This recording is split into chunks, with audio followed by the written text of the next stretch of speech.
एक मिनट रुक जाइएगा, थोड़ा कुछ प्रॉब्लम आ रहा है। देखिए स्क्रीन दिख रहा है सबको, एक बार कंफर्म कर दीजिएगा।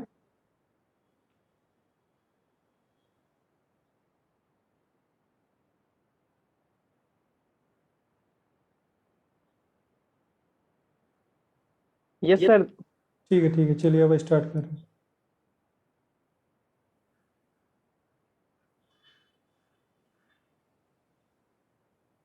तो देखिए, तो आज पहला चीज क्या है, एस्टिमेशन एंड कोस्टिंग। तो एस्टिमेशन और कोस्टिंग क्यों रिक्वायरमेंट होता है, तो सबसे पहले जानते हैं कि एस्टिमेशन क्या है और कोस्टिंग क्या है। एस्टिमेशन क्या है कि किसी भी वर्क को स्टार्ट करने से पहले आपको क्या जानना होता है कि उसमें कितना खर्च आपको लगेगा, प्रोबेबल कॉस्ट। वो आपका अप्रोक्सीमेट कॉस्ट होगा कि आप जब कोई भी वर्क स्टार्ट करना चाहते हैं, तो कोई भी वर्क स्टार्ट करने से पहले आपको क्या जानना होगा कि आपके पास फिनेंशियल है कि नहीं, उतना आपके पास अमाउंट अवेलेबल है कि नहीं, ताकि हम क्या करें, वर्क को कंप्लीट कर सके। तो इसके लिए आपको क्या करना पड़ता है, प्रोबेबल कॉस्ट जानना पड़ता है। तो इसी प्रोबेबल कॉस्ट को जो फाइंड करते हैं, इसी को क्या बोलते हैं, एस्टिमेटिंग बोलते हैं। इसको क्या बोलते हैं, एस्टिमेटिंग बोलते हैं। तो और कॉस्टिंग क्या हुआ, जो उसमें आपका कॉस्ट, हर एक जो आपका उसमें वर्क इन्वॉल्व होगा उसका जब कॉस्ट कैलकुलेट करेंगे, हर डिफरेंट डिफरेंट का, और टोटल कॉस्ट जो फाइंड कर लेंगे उसको क्या बोला जाता है, कॉस्टिंग। उसको क्या बोलते हैं, कॉस्टिंग। कोस्टिंग। तो एस्टिमेट क्या हुआ, तो an estimate can be defined as the procedure और method of working out the probable cost of a work. तो एस्टिमेट को डिफाइन कैसे करेंगे, ये एक प्रोसीड्यूर है, मेथड है, क्या कि working out the probable cost of a work. तो क्या करना है कि प्रोबेबल कॉस्ट को आपको फाइंड करना है। An estimate is prepared by working out the quantities and then calculating the cost at suitable rates. तो इसके लिए क्या किया जाता है कि जो भी आपका उसमें different different quantities of work लगेगा, कोई भी वर्क कर रहे हैं, जैसे आपको बिल्डिंग बनाना है, तो बिल्डिंग बनाने में आपका क्या डिफरेंट डिफरेंट वर्क्स है। जैसे स्टार्टिंग कहाँ से कीजिएगा, फाउंडेशन से कीजिएगा, प्लिंथ बनाइएगा, फिर ऊपर के बाद आपका क्या होगा, वॉल बनेगा, वॉल के बाद आपका स्लैब ढलेगा। तो ये सब क्या है, डिफरेंट डिफरेंट वर्क है।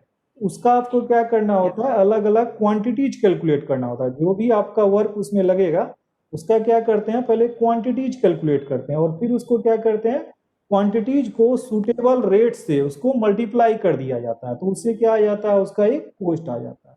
तो हर एक वर्क जो इन्वॉल्व हुआ है उसका अलग अलग क्वांटिटीज कैलकुलेट कीजिएगा, और बाद में उसका यूनिट रेट से उसको मल्टीप्लाई कर दे जाएंगे, तो उसका क्या आ जाएगा, आपका टोटल कॉस्ट आ जाएगा। ठीक है, यहाँ तक क्लियर हो गया सबको। अब देखिए इसमें क्या बोला, before the construction work of any structure is started. कोई भी स्ट्रक्चर वर्क आप स्टार्ट कीजिएगा तो calculation of quantities of various item of work and it's probable cost is done. तो उसका हम क्या करते हैं, प्रोबेबल कॉस्ट फाइंड करते हैं।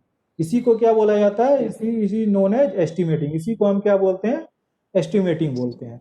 अब ये क्यों जरूरी है, before starting any civil engineer works और project it is necessary to work it approximate cost.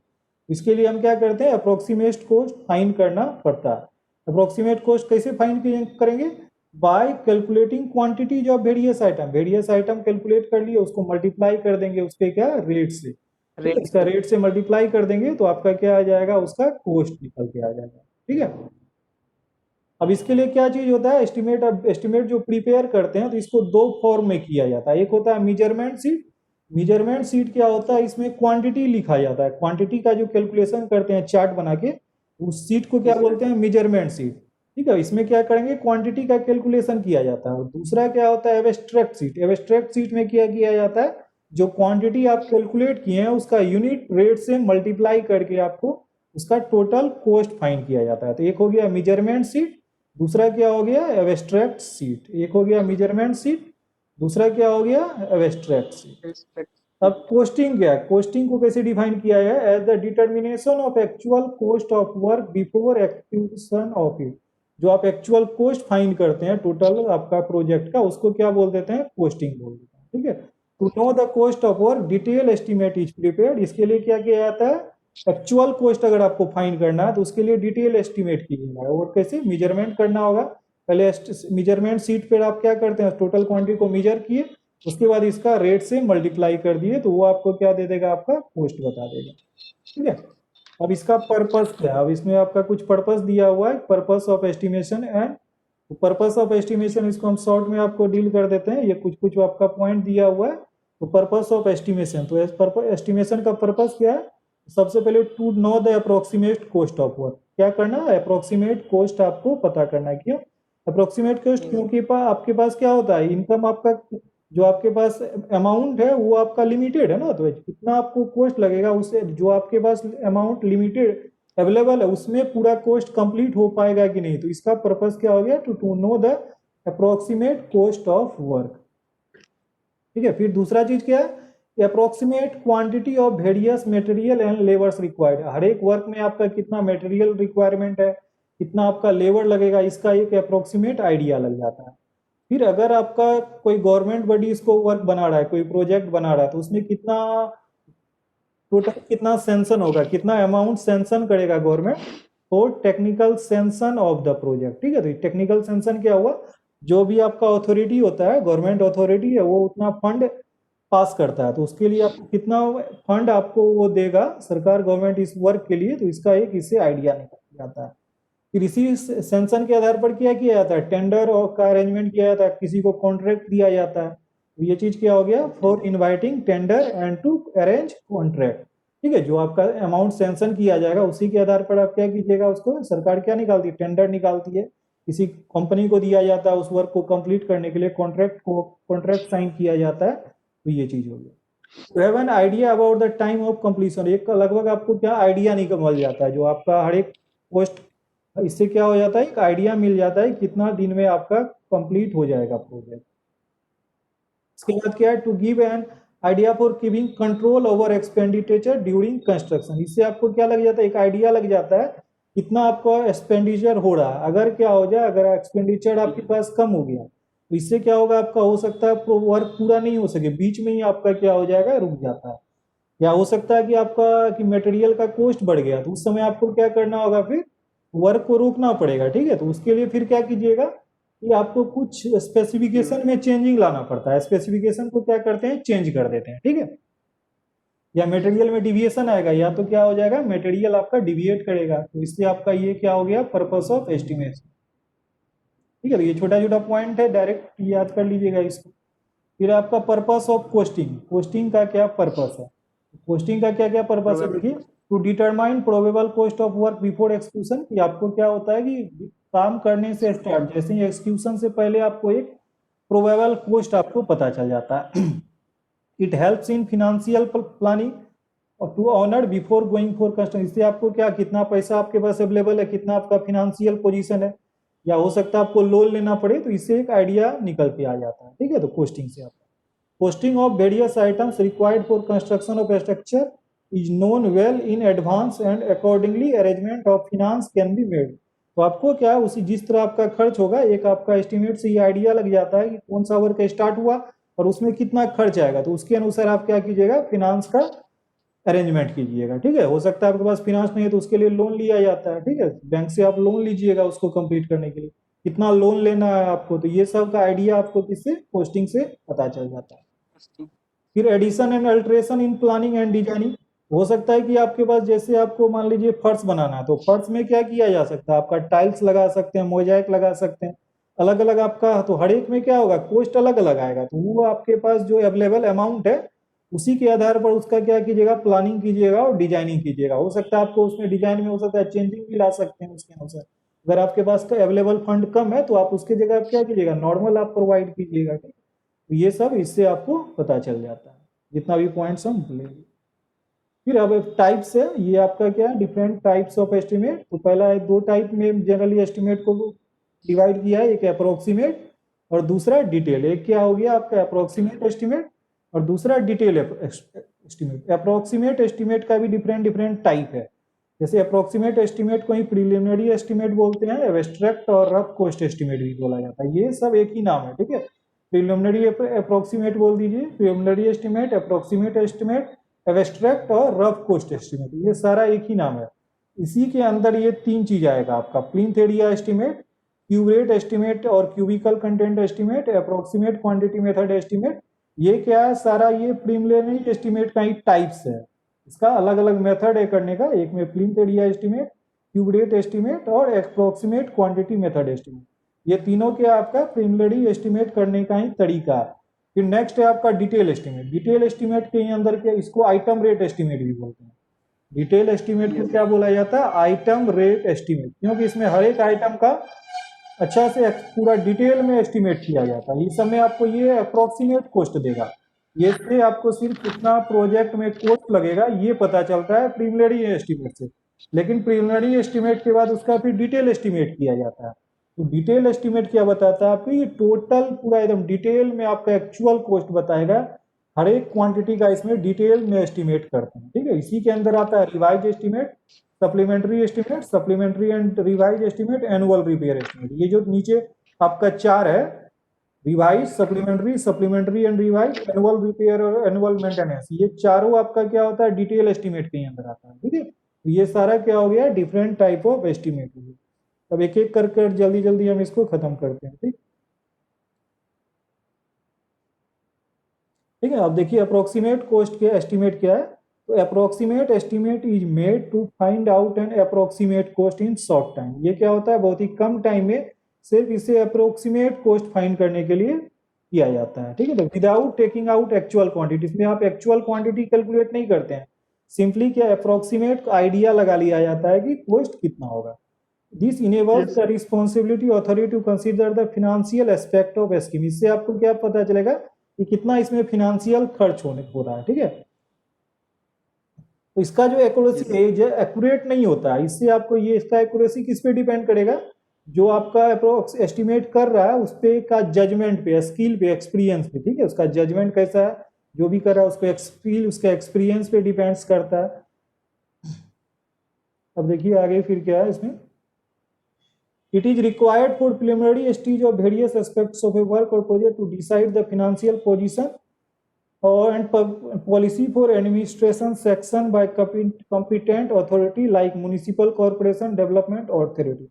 तो अब देखिए अप्रोक्सीमेट एस्टिमेट क्यों बनाया जाता है, एक तो आपका इसमें फिनेंशियल पोजीशन पता चल जाएगा, उसके बाद जो म्युनिसिपल है या जो भी आपका गवर्नमेंट अथॉरिटी है या डेवलपमेंट जो करता है आपका, जैसे म्युनिसिपल करता है, राज्य आपका करता है, स्टेट करता है, स्टेट गवर्नमेंट विकास करता है, डेवलपमेंट करता है, तो उसका आपको वर्क का फिजिबिलिटी के बारे में पता चलता है, और कितना वो एडमिनिस्ट्रेटिव सेंशन की अमाउंट कितना सेंशन होगा उसके लिए। जैसे आपका एक दो तरह का प्रोजेक्ट होता है जनरली, एक होता है आपका कॉमर्शियल प्रोजेक्ट, ठीक है, एक होता है non commercial project. Commercial project किसको बोलेंगे, जिससे क्या हो, सरकार को इनकम होता हो, जैसे इलेक्ट्रिसिटी आपके घर में दिया गया तो इलेक्ट्रिसिटी से सरकार क्या कुछ इनकम भी करता है, आपके नहर बनाया जाता है, केनाल बनाया जाता है, तो ये सबसे क्या होता है कि सरकार को कुछ इनकम भी होता है, रिवेन्यू से जनरेट होता है।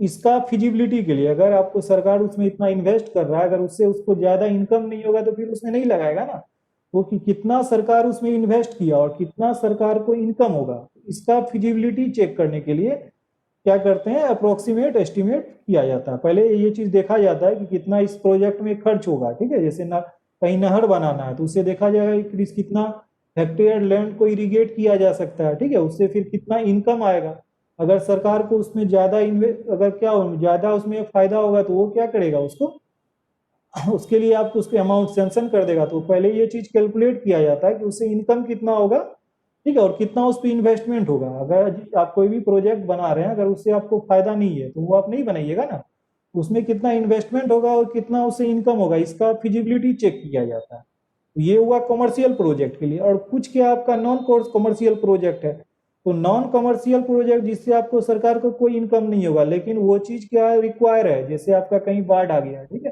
तो बाढ़ के समय क्या होता है, सारा चीज डूब जाता है, तो वहां पे क्या देखेंगे, बाढ़ स्थली बनाया जाता है, राहत स्थली, ऊंचा जगह पर एक मकान आपका बना दिया है, वो पब्लिक यूज के लिए जाके उसमें रहे। तो वो कब बनाया जाएगा, जब सरकार के पास ज्यादा अमाउंट अवेलेबल होगा तब। तो उसको ये चीज देखा जाता है फिर ये जरूरी है कि नहीं, जैसे हर जगह कहीं बाढ़ आता है तो आपका जो निचला इलाका में जो जमीन जो नीचे इलाका है वो डूब जाता है, तो आदमी वहां कहाँ जाएगा, ऊंचा इलाका पर, तो वहां एक बिल्डिंग बना दिया गया, वो क्या है सर पर पब्लिक के लिए है, सारा पब्लिक उसको यूज कर सकता है। इस तरह का जो आपका कोई भी प्रोजेक्ट होगा उस प्रोजेक्ट का आपका फिजिबिलिटी चेक किया जाता है। तो उसके लिए पहले क्या करते हैं, अप्रोक्सीमेट एस्टिमेट निकालते हैं कि वो उतना आपका अमाउंट अवेलेबल है कि नहीं, फिर क्या देखा जाता है, तब उसका फिर डिटेल एस्टिमेट किया जाता है। तो ये आपका एक अप्रोक्सीमेट एस्टिमेट देगा। तो इसके लिए आपका डिफरेंट डिफरेंट तरीका है आपका अप्रोक्सीमेट एस्टिमेट करने का। तो देखिए जैसे आपका क्या है approximate cost of A hostel building, जैसे आपका हॉस्टल बिल्डिंग बनाना है तो इसमें मान लीजिए 100 स्टूडेंट के लिए आपका है, तो इसके लिए क्या बनाएंगे, पर स्टूडेंट के बेसिस से हॉस्टल में है कितना स्टूडेंट रहेगा, कितना बेड है, कितना स्टूडेंट रह सकता है, जैसे पर स्टूडेंट कैलकुलेट कर लिए, उसको जितना स्टूडेंट के लिए बना रहे हैं उससे आप उसको मल्टीप्लाई कर दीजिए, तो इससे क्या आ जाएगा आपका अप्रोक्सीमेट कॉस्ट निकल कर आ जाएगा। इसी तरह अगर approximate cost of 100 bed hospital बनाना है 100 बेड का, तो अगर 50,000 पर बेड आपका आता है एक बेड का, उसको क्या कीजिए 100 बेड के से मल्टीप्लाई कर दीजिए, तो इस तरह क्या हो जाएगा आपका अप्रोक्सीमेट कॉस्ट निकल जाएगा।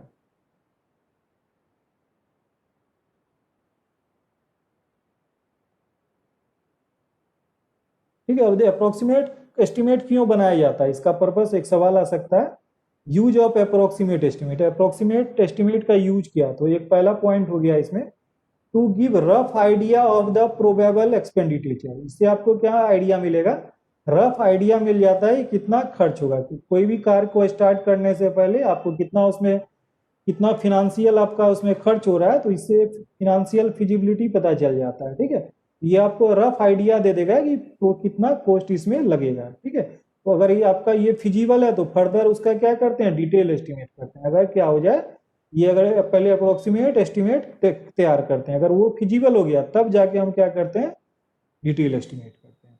तो पहला पॉइंट हो गया to give rough idea of probable expenditure.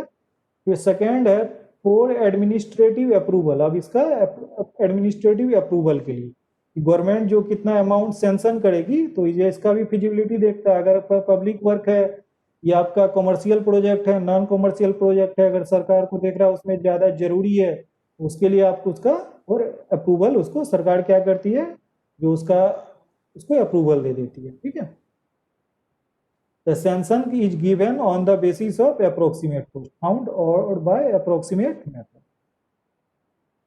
फिर क्या है कि फॉर वैल्यूएशन के लिए आप देखिए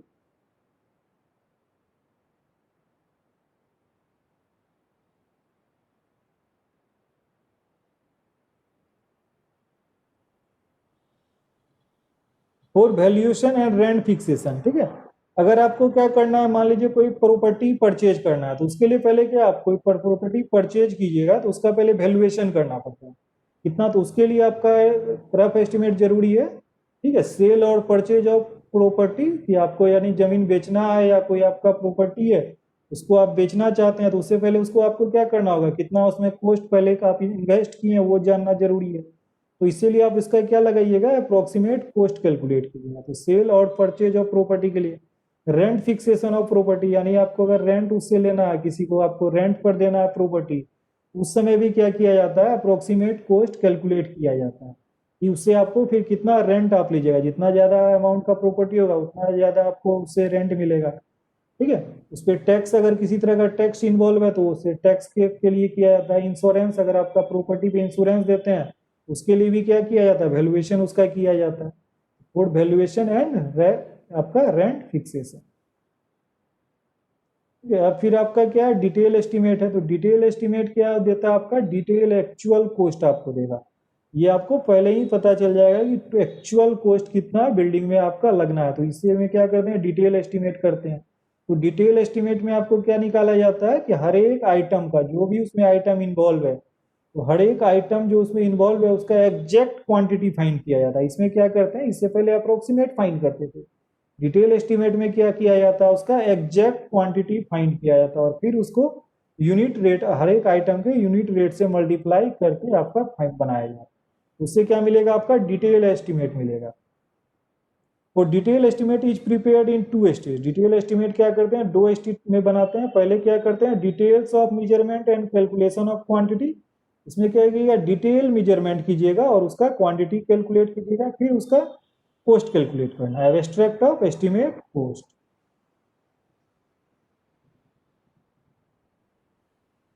अब देखिए अब क्या है कि डिफरेंट डिफरेंट मेथड्स है अप्रोक्सीमेट एस्टिमेट कैसे प्रिपेयर किया जाता है, तो हर एक वर्क के लिए आपका इसका अलग अलग आपका मेथड यूज किया जाता है। जैसे पहला चीज है प्लिंथ एरिया रेट मेथड, दूसरा क्यूबिकल कंटेंट मेथड और सर्विस यूनिट मेथड, तो एक एक करके देख लेते हैं सबको।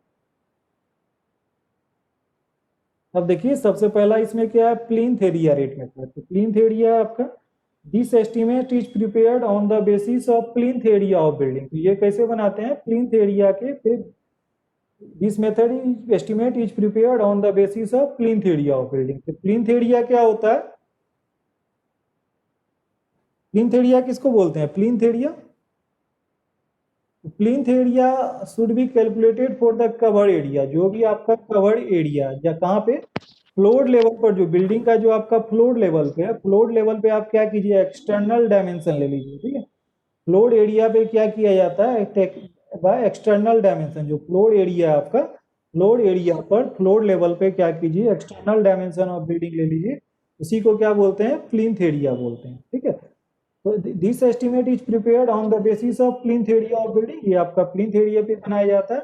Rate for unit plinth area is determined from the cost of similar building है, सिमिलर स्पेसिफिकेशन। इसके लिए क्या किया जाता है, rate of unit plinth area, ये आपका प्लिंथ एरिया रेट कितना है, ये आपको कहां से पता चलेगा, जो आपका लोकेलिटी है वहां पर अगर उसी प्लिंथ एरिया का सिमिलर टाइप का अगर बिल्डिंग आपके लोकेलिटी में बना हुआ होगा, इससे पहले भी बना होगा, उसका स्टडी किया जाता है कि उसमें कितना खर्च लगा। तो वहां से आपको क्या किया जाता है, प्लिंथ एरिया रेट कैलकुलेट कर लेते हैं। क्या कर लेते हैं, प्लिंथ एरिया रेट कैलकुलेट कर लेते हैं। और उस प्लिंथ एरिया रेट को क्या करते हैं, जो टोटल प्लिंथ एरिया होगा उससे मल्टीप्लाई कर दिया जाता है। प्लिंथ एरिया रेट को क्या करते हैं, टोटल प्लिंथ एरिया से मल्टीप्लाई करके एक अप्रोक्सीमेट कॉस्ट पता चल जाएगा। तो इसके लिए आप क्या कीजिएगा, फ्लोर लेवल पर एक्सटर्नल डायमेंशन फाइंड कर लीजिए, कितना एक्सटर्नल डायमेंशन है, उससे आपका एरिया आ जाएगा, प्लिंथ एरिया आ जाएगा।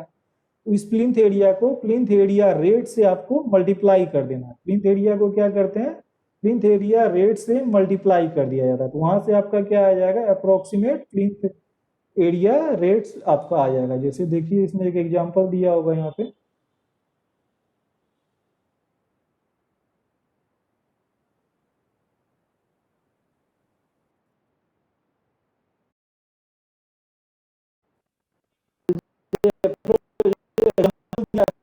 Having plinth area 100 square metre.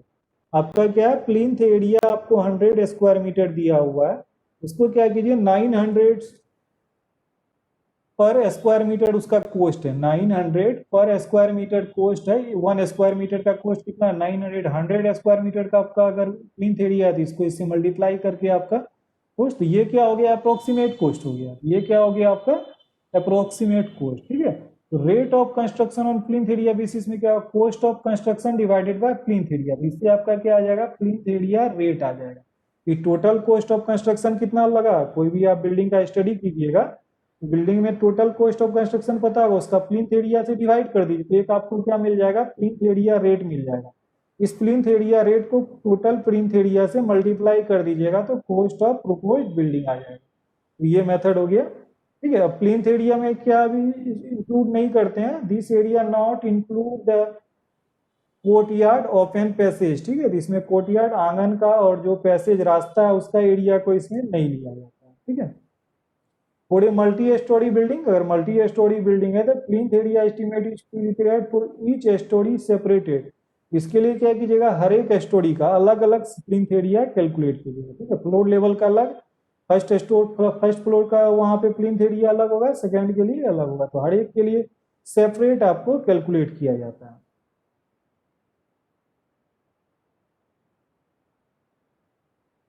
अब अगर देखिए, अगर प्लान, इसमें एक पॉइंट और है, if the plan of building is not ready, अगर प्लान आपका रेडी नहीं है तो इसमें total carpet area, carpet area क्या होता है, जो यूजेबल एरिया होता है, जितना आपका रूम, मान लीजिए 2-3 जितना रूम प्रोवाइड कीजिएगा, या कोई आपका ओपन स्पेस है या हॉल है, तो सबका एरिया फाइंड कर लीजिए। उस एरिया में 35% एक्स्ट्रा एरिया दे देना होता है। कुछ वॉल आएगा, वॉल का एरिया आएगा, ठीक है, जो बीच वाला आपका वॉल है, इंटरमीडिएट वॉल भी आएगा, कुछ ओपन एरिया आएगा।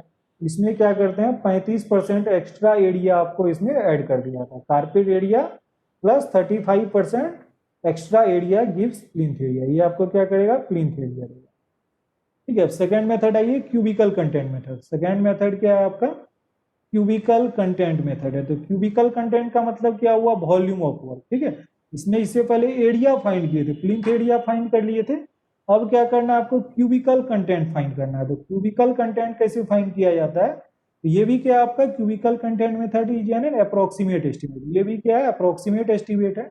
It is prepared on the basis of cubical content of building, ये कैसे प्रिपेयर किया जाता है, क्यूबिकल कंटेंट ऑफ बिल्डिंग को फाइंड करके किया जाता है। फिर क्यूबिकल कंटेंट जो आ जाएगा उसको क्यूब रेट से मल्टीप्लाई कर देंगे, ताकि आपका इससे आपका क्या आ जाएगा क्यूबिकल कंटेंट कॉस्ट आ जाएगा। ठीक है, तो क्यूबिकल कंटेंट क्या होता है, it is calculated by finding the cubical content of building LBH, length width और हाइट, इस तीनों को मल्टीप्लाई कर दीजिए तो ये क्या आ जाएगा आपका क्यूबिकल कंटेंट आ जाएगा। इसको फिर क्यूब रेट से मल्टीप्लाई कर देते हैं तो क्या आ जाएगा क्यूबिकल टोटल आपका अप्रोक्सीमेट कॉस्ट निकल कर आ जाएगा। तो इसमें क्यूबिकल कंटेंट जो फाइंड किया जाता है इसमें आपको फाउंडेशन प्लिंथ और पारपेट अबव रूफ को नहीं कैलकुलेट करते हैं, इसमें सिर्फ क्या आपका बिल्डिंग का लेंथ हाइट बेस लेवल में आपका, तो इसमें प्लिंथ एरिया को इंक्लूड नहीं किया जाता है। ठीक है, इसमें फ्लोर का जो एरिया फ्लोर ले लीजिएगा, ठीक है, फ्लोर का लेंथ और विड्थ और आपका हाइट ऑफ बिल्डिंग, इससे आपका क्या आ जाएगा टोटल वॉल क्यूबिकल कंटेंट आ जाएगा।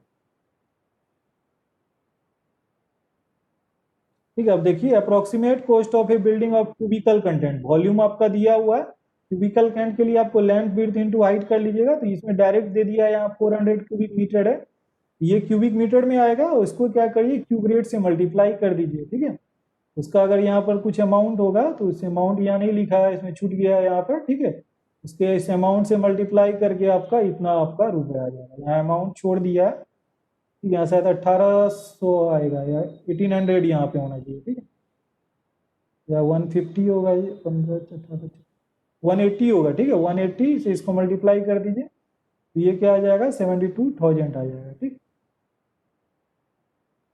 अब क्या है service unit method, service unit method किसके लिए यूज किया जाता है, each building is constructed to serve some purpose, हर एक बिल्डिंग जो बनाया जाता है उसका कुछ कुछ ना पर्पस होगा, जैसे एक रेसिडेंशियल बिल्डिंग हो गया, हॉस्पिटल हो गया, इंस्टीट्यूशनल बिल्डिंग हो गया, तो हर एक बिल्डिंग का क्या है कुछ ना कुछ पर्पस है।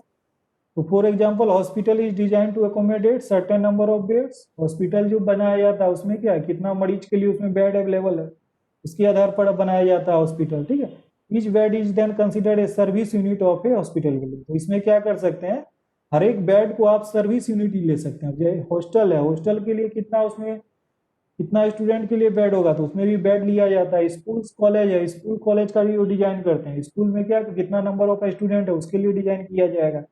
ठीक है, तो इसके लिए आपको क्या है, तो इसमें इसी को बोलते हैं सर्विस यूनिट की, कितना यूनिट आपके लिए उसके के लिए कंस्ट्रक्ट कर रहे हैं। When a building is constructed, the engineer keep the record of the place of actual cost of construction, number of service unit etc. देखिए अब यहाँ से आपको आ जाएगा while preparing approximate estimate by this method per student for hostel, पर student for school, school के लिए भी पर स्टूडेंट दिया जाता है, पर क्लासरूम फॉर स्कूल, तो स्कूल के लिए एक तो स्टूडेंट ले सकते हैं यानी उसमें, या दूसरा क्या ले सकते हैं आप पर क्लासरूम ले सकते हैं, स्कूल में कितना क्लासरूम है, पर बेड फॉर हॉस्पिटल, हॉस्पिटल में कितना बेड है। ठीक है, पर सीट ऑफ सिनेमा, जैसे सिनेमा हो गया, थिएटर हॉल हो गया, ठीक है, रंगमंच जो होता है उस सब के लिए क्या लिया जाता है पर सीट, सीट लिया है। ऑडिटोरियम हो गया, उसको कैसे डिजाइन किया जाता है, उसका कॉस्ट कैसे निकालना है कि पर सीट के अनुसार। ठीक है, तो यहाँ पे क्या लिया जाता है पर सीट लिया जाता है, और फैक्ट्री में क्या लिया जाता है पर बे, बे क्या होता है कि दो कॉलम के बीच का डिस्टेंस। ठीक है, दो कॉलम का जो बिल्डिंग होगा, इंडस्ट्रियल बिल्डिंग या फैक्ट्री जो होता है उसमें दो कॉलम के बीच कितना स्पेस है उसको बे बोलते हैं, पर बे। ठीक है, उसका डिजाइन किसके आधार पर किया जाता है पर बे के आधार पर किया जाता है, ऑन द बेसिस ऑफ बे। तो cost of construction per unit कैसे आएगा, टोटल कंस्ट्रक्शन कॉस्ट को डिवाइड कर दीजिए total number of service unit. ठीक है, इससे डिवाइड कर दीजिएगा तो क्या आ जाएगा cost of construction per unit आ जाएगा। ठीक है, अब जितना नंबर ऑफ के लिए यूज करना है उसको पर यूनिट से मल्टीप्लाई कर दीजिए तो क्या आ जाएगा एक अप्रोक्सीमेट कॉस्ट आके निकल जाएगा। ठीक है, तो इसका एक देख लीजिए यहाँ पे एक एग्जांपल है, जैसे 100 हॉस्पिटल, एक बेड का खर्च कितना है 40,000। ठीक है, इसको अगर टोटल 100 बेड के लिए कैलकुलेट किया तो मल्टीप्लाई करिए, टोटल अप्रोक्सीमेट कॉस्ट कितना निकल के आ जाएगा 40 लाख निकल के आ जा रहा है। ठीक है, इसी तरह अब क्या है टिपिकल बे मेथड। अब बे मेथड क्या बताया, ये फैक्ट्री के लिए बनाया जाता है, फैक्ट्री बिल्डिंग जो होता है उसमें दो कॉलम के बीच का जो डिस्टेंस है उसको वन बे बोलते हैं, ठीक है। जितना बे होगा उसको टिपिकल बे मेथड में कि आपका कि in this estimate of one bay is done by using other method and then estimate of whole factory is calculated। तो पूरा फैक्ट्री का आप क्या कर सकते हैं इसे कैलकुलेट, जितना भी बे होगा उस बे को पर यूनिट से लेंथ से मल्टीप्लाई कर दीजिएगा पर यूनिट रेट से, तो ये क्या हो गया टिपिकल बे मेथड।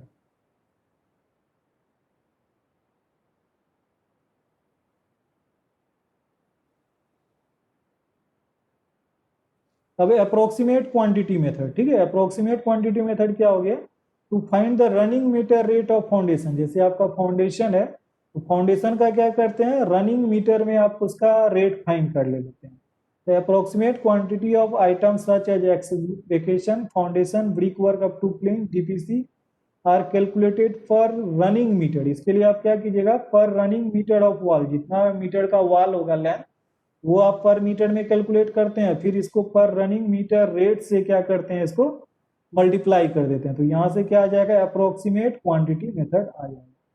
इसी तरह आपका ब्रिक वर्क का, वुड वर्क का, रूफ वर्क, फ्लोर, इस सब का जैसे आप जाने जाइए, आप गिलास का जो विंडो होता है वो आपका किसके आधार पर दिया जाता है, पर स्क्वायर मीटर दिया जाता है। अगर आपको ग्रिल बनाना है या आपका शटर बनाना होता है तो वो सबका कॉस्ट आपका किसके आधार पर दिया जाता है, पर स्क्वायर मीटर। जैसे आपका फर्श भी बनाना होता है, फर्श में आपको अगर टाइल्स बिछाना है तो टाइल्स भी आपका क्या आता है, पर स्क्वायर मीटर। जितना का आपका स्क्वायर मीटर होगा उसको पर स्क्वायर मीटर के आधार पर आपका उसका खर्च निकल जाएगा। तो ये क्या हुआ, अप्रोक्सीमेट क्वांटिटी मेथड हो गया, ठीक है। इसमें क्या आता है, ब्रिक वर्क हो गया, वुड वर्क हो गया, रूफ वर्क हो गया, प्लास्टरिंग, सब ये सब क्या होता है, पर स्क्वायर मीटर के आधार पर आप उसका खर्च कैलकुलेट कर सकते हैं।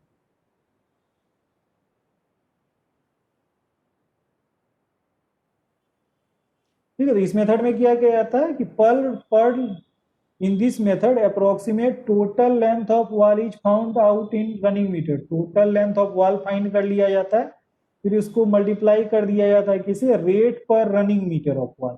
इसको क्या करेंगे, रेट पर रनिंग मीटर ऑफ वॉल से मल्टीप्लाई कर देंगे, ठीक है। तो इसमें दो चीज आ जाएगा, एक फाउंडेशन के लिए, एक सुपर स्ट्रक्चर के लिए, ठीक है। फाउंडेशन के लिए अलग, सुपर स्ट्रक्चर के लिए आप अलग इसका कैलकुलेट कर सकते हैं।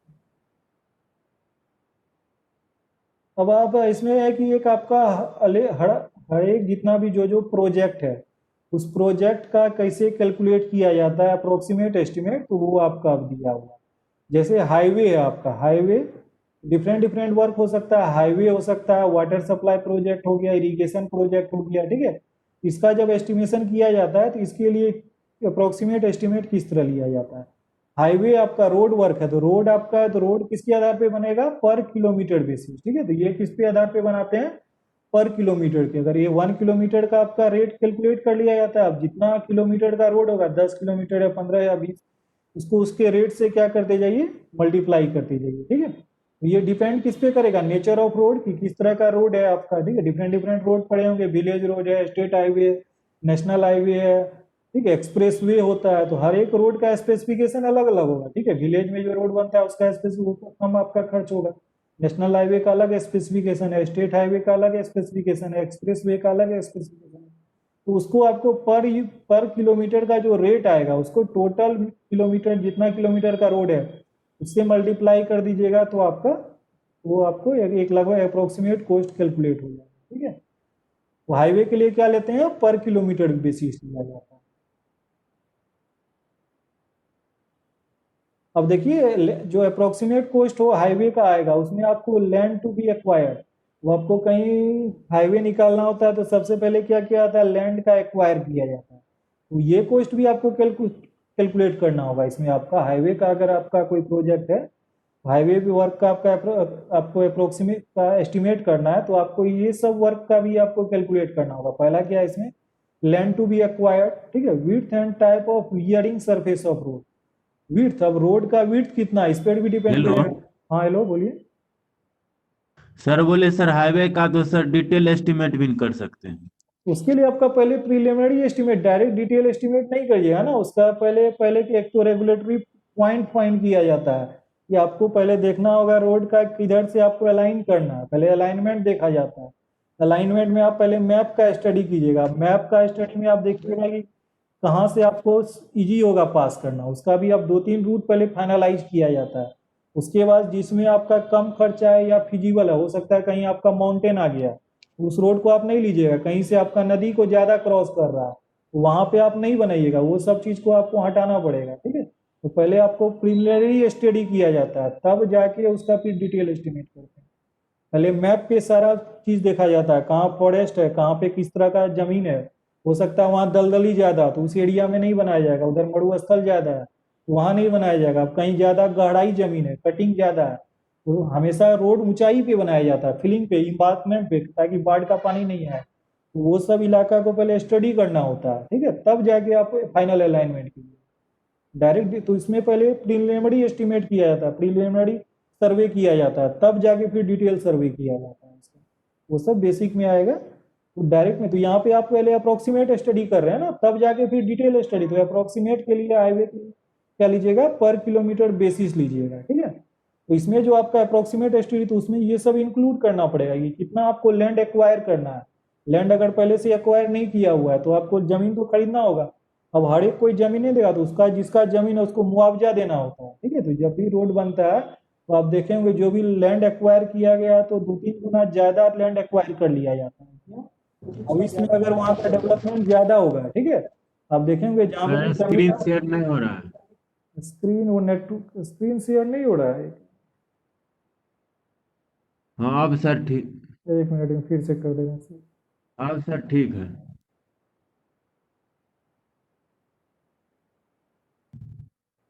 ठीक है। ठीक है सर अब। हाँ चलिए। तो पहला क्या हो गया, लैंड टू बी एक्वायर्ड, कि लैंड को जो जब लैंड का एक्वायर किया जाता है तो हमेशा ज्यादा लैंड एक्वायर किया जाता है। कितना, विड्थ ऑफ फॉर्मेशन, वो सब हाईवे का चीज है, हाईवे में पढ़िएगा विड्थ ऑफ फॉर्मेशन क्या है। विड्थ ऑफ फॉर्मेशन से हमेशा ज्यादा लैंड एक्वायर किया जाता है, ठीक है, ताकि क्या हो भविष्य में अगर क्या हो फिर जैसे रोड अभी का विड्थ कम है, अभी जैसे मान लीजिए आपका 1 वे ही रोड है, ठीक है, वन अगर फिर 2 लेन 4 लेन अगर रोड बनना हो तब क्या करना होता है, उस समय जब फिर जमीन एक्वायर कीजिएगा तो आसपास घर बन गया होता है जहाँ पे भी रोड बन जाता है, तो फिर क्या ज्यादा कॉस्ट सरकार को देना पड़ेगा। इसलिए क्या किया जाता है, पहले ही ज्यादा लैंड एक्वायर कर लिया जाता है, ठीक है। Land to be acquired. फिर क्या होता है, width and type of wearing surface. अब वियरिंग सरफेस क्या हुआ, रोड का सरफेस, या तो आपका बिटुमिनस रोड हो सकता है या कंक्रीट रोड हो सकता है, वो उस पर डिपेंड करेगा, विड्थ कितना विड्थ है और type of wearing surface. Wearing surface का मतलब क्या हो गया कि टॉप सरफेस चाहे बिटुमिन, तो बिटुमिनस क्या होता है, फ्लेक्सिबल पेमेंट होता है, इसमें हर साल आपको क्या करना पड़ता है, मेंटेनेंस करना होता है। लेकिन कंक्रीट का अगर वियरिंग सरफेस दे दीजिएगा, वो एक बार बन गया तो बार बार आपको उसका मेंटेनेंस नहीं करना होता, 10-15 साल तक उसका मेंटेनेंस नहीं लगता। लेकिन आपका इसमें कॉस्ट क्या होता है, ज्यादा लगता है। कंक्रीट का रोड बनाइएगा तो बिटुमिनस से लगभग आपका 5 से 10 गुना ज्यादा खर्च आएगा, ठीक है। तो ये टाइप ऑफ वियरिंग सरफेस पे बनेगा। फिर other construction details to be provided for particular class of road. अब हर एक रोड का क्या है, एनएच का अलग प्रोविजन है, स्टेट हाईवे का अलग है, सुपर एक्सप्रेसवे का अलग है आपका प्रोविजन, तो हर एक टाइप्स ऑफ रोड पे डिपेंड करेगा। फिर information about road works already constructed and cost per kilometre, ठीक है, इतना रोड पहले कंस्ट्रक्ट किया जा चुका। अब जैसे कहीं रोड का सिर्फ आपको रोड पहले से बना हुआ है तो उसका सिर्फ आपको क्या करना है, विड्थ बनाना है, तो वहाँ खर्च कम आएगा। अगर सही शुरू से आपको रोड बनाना है तो उसमें आपको अर्थवर्क का भी खर्च आएगा, अर्थवर्क भी लगेगा आपको, ठीक है। अर्थवर्क पहले से किया हुआ है तब आपका कम खर्च आएगा। तो इसमें अर्थवर्क ये भी दिया हुआ, अर्थवर्क करना होगा, कहीं पे आपको कटिंग करना होगा, कहीं फिलिंग करना होगा, इस पे डिपेंड करता है। जनरली क्या हो, जनरली रोड जो है आपका कहाँ, जनरली फिलिंग करना पड़ता है, हमेशा इम्बैकमेंट पे बनाया जाता है, ठीक है। तो ये आपका हाईवे के लिए ये सब प्रोविजन। अब इसी तरह इरिगेशन प्रोजेक्ट है, इरिगेशन के लिए आपको क्या करना पड़ता है, देखिए after studying the Toppo seat, यही टोपोग्राफी सीट है, ठीक है। टोपोग्राफी सीट का मतलब मैप हो गया, ठीक है। After studying topography seat of dam site, dam का साइट का पहले स्टडी किया जाता है, ठीक है। Dam site is mark and the catchment area is found out. Catchment area क्या हो गया, जितना में आपका वाटर स्टोर होगा उसको बोलते हैं catchment area. Considering the total rainfall, कि उस वहाँ पे कितना रेनफॉल हो रहा है, and percentage of total available yield, yield कितना मिलेगा। एक तो रेनफॉल हुआ, कुछ रेनफॉल का क्या हो जाएगा, कुछ क्वांटिटी तो जमीन के अंदर प्रोपलेट कर जाएगा, कुछ बह के चला जाएगा, तो इसके आधार पर क्या किया जाता है, कैपेसिटी फाइंड किया जाता है रिजर्वॉयर का, ठीक है। The final stage is decided upon the cost of construction per million cubic metre. Final cost जो होगा आपका वो किस पे डिफाइन कर कीजिएगा, per million cubic metre of the storage, per million cubic metre of the storage, ठीक है। ये पर मिलियन कितना होता है, 10⁻⁶ metre cube of storage with help of record of construction cost of similar project by PWD. यानी इस तरह का अगर प्रोजेक्ट पहले हो चुका है उससे आप अप्रोक्सीमेट कॉस्ट कैलकुलेट कर सकते हैं by multiplying this cost with total storage capacity. जो टोटल स्टोरेज कैपेसिटी को इस कॉस्ट से मल्टीप्लाई कर दीजिएगा तो अप्रोक्सीमेट कॉस्ट आपका निकल के आ जाएगा। ये किसके लिए था, डैम के लिए था, ठीक है।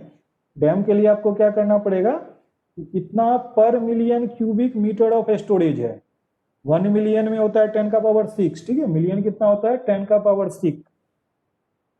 उतना क्यूबिक मीटर ऑफ वाटर को स्टोर करने के लिए, ठीक है, उसका आपको पहले क्या करना है, 1 मिलियन का जितना मिलियन ऑफ वाटर। सर हाँ बोलिए। हेलो। हाँ बोलिए बोलिए।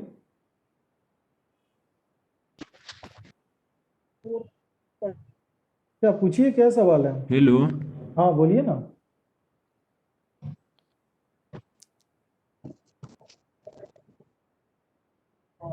सर बोले सर डैम और हेडवर्क सर एक ही होता है। डैम हेडवर्क वो सब अलग अलग है, बैरेज अलग है, डैम अलग है, स्पिलवे अलग है। वो सब इरिगेशन में नहीं पढ़े आप लोग अभी। सर बोले डैम और हेडवर्क सर एक ही होता है। एक ही नहीं, डैम का अलग वर्क है, हेडवर्क का अलग वर्क है, सबका। डैम जनरली क्यों बनाया जाता है, डैम का पर्पस है कि यहाँ पर बारिश कितना महीना होता है, बारिश का यहाँ पे 4 ही मंथ होता है ना, जुलाई से लेके आपका मई जून जुलाई में स्टार्ट होता है, अगस्त तक चलेगा, 3 या 4 महीना आपका बारिश होगा। डैम का मतलब क्या हुआ, डैम जो कंस्ट्रक्ट किया जाता है यहाँ पे बारिश 4 महीने के लिए होता है। उस बारिश का पानी आपका बह के क्या होगा, बारिश हुआ, बारिश का पानी बह के आपका नदी के द्वारा कहाँ चला जाएगा, समुद्र में चला जाएगा, तो वो पानी आप, लेकिन वाटर का रिक्वायरमेंट आपको क्या है, सालों भर है। उस पानी को रोक कर क्या किया जाता है, डैम बना लिया जाता है। जहाँ पे पहाड़ी इलाका है वो जितना भी नदी है जनरली पहाड़ी इलाका से निकला है, तो वहां पर क्या किया जाता है, बेसिन बना के उसको पानी को रोक लिया जाता है, उसको बोलते हैं डैम। उसको क्या बोलते हैं, डैम, ठीक है। कंक्रीट का स्ट्रक्चर बना के वाटर को वहां पे एक्यूमुलेट कर लिया जाता है, उसको डैम बोलते हैं। हेडवर्क सब तो नदी सब में बनाया जाता है कि पानी को आपका नदी से अगर आपको नहर में लाना हेलो। है वहां पे हेडवर्क बनाइएगा। हेलो हाँ बोलिए।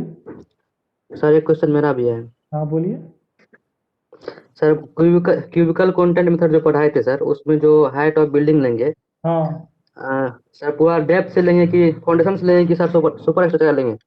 सिर्फ सुपर स्ट्रक्चर, फाउंडेशन का उसमें नहीं लिया जाता, फाउंडेशन को लिखा हुआ है, फाउंडेशन को उसमें नेग्लेक्ट करते हैं, ठीक है? सिर्फ आपका सर मटेरियल उसमें भी होता है ना? क्या। मटेरियल सर उसमें भी होता है ना, हाँ तो फाउंडेशन में भी होता है ना? अप्रोक्सीमेट कॉस्ट निकाल रहे हैं ना, तो वो अलग अलग मेथड है। एक तो हो गया कि प्लिंथ एरिया कैलकुलेट कर लीजिए, उसको प्लिंथ एरिया रेट से मत, ये तो आपका एग्जैक्ट नहीं देगा ना, ये आपका एक अप्रोक्सीमेट आइडिया लगा रहे हैं कि कोई भी वर्क को स्टार्ट करें तो ये अप्रोक्सीमेट एस्टिमेट है। तो अप्रोक्सीमेट कॉस्ट निकालने का ये सब मेथड है कि आप पूरा बिल्डिंग का फिर लेंथ विड्थ हाइट कैलकुलेट कर लीजिए, तो वो आपका फिजिकल कंटेंट हो गया।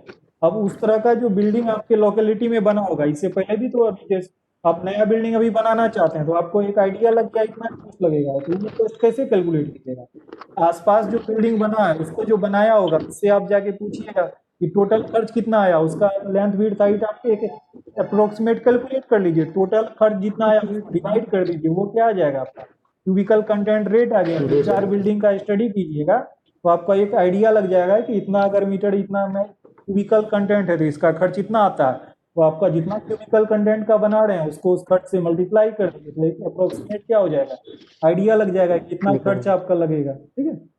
खर्च जब कोई भी प्रोजेक्ट बिल्डिंग बनाते हैं तो खर्च ज्यादा लगता है ना, अब कितना खर्च लगेगा वो आपका एग्जैक्ट तो नहीं है, उसमें स्पेसिफिकेशन पे डिपेंड करेगा, तो वो फिर उसके लिए फिर डिटेल एस्टिमेट करते हैं, ये आपका अप्रोक्सीमेट कॉस्ट देगा आपका, ठीक है। ये जितना मेथड भी बता रहे हैं वो अप्रोक्सीमेट कॉस्ट करता है, ठीक है सर। ठीक है। तो अब देखिए इरिगेशन प्रोजेक्ट के लिए ये आपका डैम के लिए दिया, तो डैम का जो कंस्ट्रक्शन करते हैं उसमें उसका स्टोरेज कैपेसिटी देखा है, स्टोरेज कैपेसिटी कितना पर मिलियन क्यूबिक मीटर में कैलकुलेट किया जाता है, यानी